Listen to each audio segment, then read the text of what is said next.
Jokowi ini emang gila sosial kapitalnya. Jadi kalau kita buka Google yang scholars, yang buat orang nulis-nulis jurnal, kan dia bilang pegangan ke bahunya giant, ya kan, untuk berlindung kan. Jokowi ini dia giant. Karena dalam artian apa? Apa aja yang keluar dari Jokowi orang percaya. Ya kan? Apa aja yang keluar dari Jokowi. Used to be, Pak. Used to be. Nah, orang kayak di government kayak gitu, dia misalnya punya goals ya, entah itu goalsnya goals pribadi, punya bisnis, entah itu goalsnya itu memang goalsnya mazhab, profesional. Berada berlindung di atas, di belakang bahunya Jokowi, itu akan mengakibatkan orang mencapai goalsnya. Harapannya itu ya. Ya begitu. Nah, jadi menurut saya Sri Mulyani pun sama. Ini pandangan saya ya, analisa saya ya. Dia perlu giant gitu ya, yang memang untuk ngejar goalnya dia. Untuk ngejar goalsnya dia, gitu ya. Sehingga akhirnya dia men-serve lah dengan baik dan menjadi. Dalam kata lain, apa yang Pak Jokowi mau dikasih. Ya, saya ada satu orang Bang Pompi yang ngomong ke saya. Dia ngomong ke saya, dalam politik di Indonesia itu, jadi lo orang Jawa. Jalankanlah politik Jawa. Ya kan? Nah, ini kan politik Jawa. Ya kan? Bagaimana kita tidak, ya kita ini gitu, tapi goals kita tercapai. Menurut saya itu yang terjadi ya. Itu yang terjadi, dia melakukan segala macam. Tapi dia tahu bahwa problem-problem ini akan datang. Nah, sekarang isu yang dikatakan oleh banyak pihak, ya yang mungkin dekat juga sama Sri Mulyani, bahwa Sri Mulyani akan mengundurkan diri gitu ya. Dua sih saya ngelihatnya. Satu, memang dia takut pada akhirnya. Takut? Kenapa takut? Governance. Coba Dia sekarang. Exit pada saat situasi jelek. Sekarang gitu, gini. itu ya maksudnya takutnya. Dia berpolitik ke sana. Kita nggak usah ngomong Sri Mulyani dulu. Sekarang deh, gitu ya. Begitu kemarin Menteri BUMN, ya kan, Erick nggak jadi cawapres, dan kemudian sinyalnya malah digencet gara-gara dia juga ngebuzer Gibran kan katanya itu kalau kita baca di rumors-rumors. Yang namanya dirut-dirut BUMN begini. Karena yang melakukan, yang ngeluarin duit itu siapa? Yang ngeluarin duit itu kan dirut BUMN.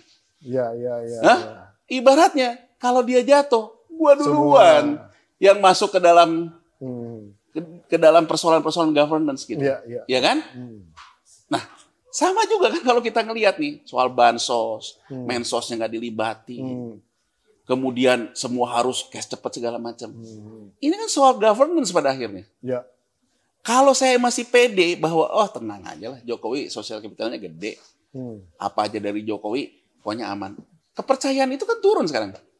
Sangat tingkat turun. kepercayaan itu turun. Turun. Nah, menurut saya karena tingkat kepercayaan Jokowi sebagai giant untuk saya mulai goyang lah. Goyang. Isu mundur menurut saya nggak istimewa. Kalau saya jadi dia juga gitu daripada saya juga pada akhirnya jatuh barengan. Cut loss lah ya. Cut loss aja gitu. Saya cut loss aja. Ya kan, cut loss aja dalam artian udahlah saya nggak ikut. Kedua, itu kalau saya lihatnya dari sisi dia sebagai kalau dia mazhabnya profesional ya. Jadi orang profesional gitu. Tapi kita ini kan nggak ada yang murni profesional. Setiap orang tuh punya intensi politik lah. Intriknya ada intensi politik, cuman bedanya ada orang berpolitik praktis, ya kan? Ada orang yang berpolitik secara benar. Nah, sebagai politisi menurut saya, ya ini juga momen buat dia. Kenapa? Kalau kita putar ulang tahun 98, ya 97. Bintangnya dulu belum ada musim podcast gini. Dulu musimnya kan talk show. Ya. Coba nih, cuman sayangnya saya cari di YouTube juga rekaman-rekaman lama tuh kan nggak disimpan nggak kayak podcast gini. Nggak ada. Sri Mulyani itu bintangnya waktu dulu. Betul. Mungkin omongannya lebih pedas dari omongan saya hari ini, ya kan tentang geopolitik. Iya benar, saya masih ingat. Bintangnya. Sering lihat. Bahkan Sri Mulyani itu sampai ngomong bahwa kalau menteri disuruh melakukan tata kelola dan kemudian diam saja. Dan kemudian mengatakan, saya melaksanakan perintah atasan. Menteri apa? Coba. Kalau kita lihat ke belakang. Anda bayangin nggak kalau dia sekarang sama sahabatnya digituin? Mbak. Kan dulu begitu. Kan dulu begitu. Secara moral menurut saya, dia juga gelisah. Iya, iya, iya. Ya kan, secara moral dia gelisah gitu. Karena dia pernah mengatakan, kalau lu punya pemimpin, jadi dia lebih pedas daripada lu, saya. lebih pedas. Filter aja, saya belum terlalu pedas. Jadi kalau dia ini masih datar-datar, masih logis. Masih. Kalau dia udah langsung ke dalam itunya. Lebih dia ngomongin geopolitik, ngomongin apa kan, sama aja gitu ya. Jadi artinya kan, makanya kan ada orang kan, pendapat itu tergantung posisi kan, gitu. Ada juga yang ngomong gitu kan. Pendapat itu tergantung posisi. Tapi kan bayangin gitu. Orang-orang yang dekat sama Sri Mulyani, ya misalnya kita sebut deh yang rame mengatakan Sri Mulyani mundur itu kan Bang Faisal Basri. Iya, iya. Bang Faisal 98 juga bintangnya. Betul juga. Tapi Bang Faisal sampai sekarang memang masih tetap di panggung demokrasi kan. Iya. Kita nggak tahu apa yang dikatakan Bang Faisal ke Sri Mulyani karena kan temannya juga. Iya, iya. Ya kan? Jadi kalau menurut saya kalau Bang Faisal mengatakan Sri Mulyani harus yang paling siap secara moral, ya ada landasannya karena memang dia dulu gugat Emil Salim. Betul. Yang ada di kabinet kan? Iya, iya. Gugat seniornya kan yang dianggap apa? Ya, boy, iya, gimana ya. Itu menurut saya ya bisa juga karena itu. Soalnya kan dulu kan apa namanya tergantung arahan Bapak Presiden zaman waktu itu. Ya. Hal lain yang menurut saya, tapi ini kan duga-duga ya, sangat menduga lah. Ini kan atik gatuk lah gitu ya, kita ngobrol santai kayak gini. Bisa juga dia memang sudah melihat sinyal bahwa doomsday skenario seperti yang terjadi di Asia tahun 97-98 memang akan dilakukan. Nah kan kalau akan dilakukan kan lebih baik saya selalu dikenang di zaman saya bagus. Husnul Khotimah. Semua orang kan mau Husnul Khotimah.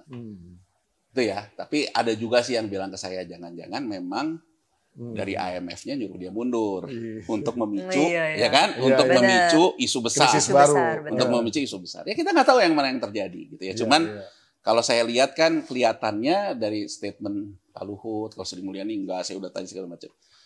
Pemerintahan Jokowi pun kelihatannya ketakutan, ketakutan berada dalam persepsi yang kemudian akan menghantam nilai tukar. Kalau dia mundur, ada orang yang bisa gantiin posisi Sri Mulyani? Kalau yang gantiin sih banyak ya. Cuman masalahnya, tapi dengan sekaliber dalam konteks kepercayaan globalnya lah ya. Global yang serem itu malah ya. Gini, kalau dia mundur, diganti ya. Pemerintahan yang ada sekarang, Jokowi dan juga semua pendukungnya, buzzernya lah. Mungkin buzzer kalau di TikTok menang gitu. Iya. Tapi kalau ngomong di Wall Street Journal, nanti nggak laku-laku juga gitu. Dihajar gitu di komunitas marketnya, nggak bisa menguasai persepsi, kan hancur.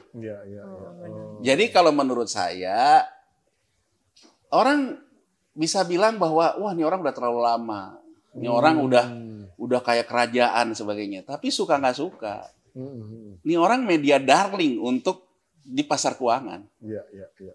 Orang yang punya persepsi kalau gua ngomong gini, lu siapa sih? Iya.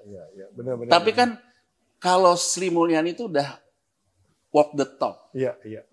Walk the talk, orang menganggap bahwa dia influencernya lah. Nah, influencernya. Jadi ya gue juga sebetulnya mau ngomong ya nggak usah takut. Tapi ini fakta juga. Ini fakta juga karena itu tadi yang saya bilang selalu bermain di isu, selalu bermain di floating. Ya kan? Nah, kalau isunya misalnya katakan saja pasar keuangannya juga udah nggak suka sama dia, ya baik-baik saja. Nggak akan ada apa-apa. Jadi kalau menurut saya sih dengan dramanya yang ini diomongin segala macam, ya kalau kata saya sih mungkin dia juga menunjukkan kekuatan dia ya.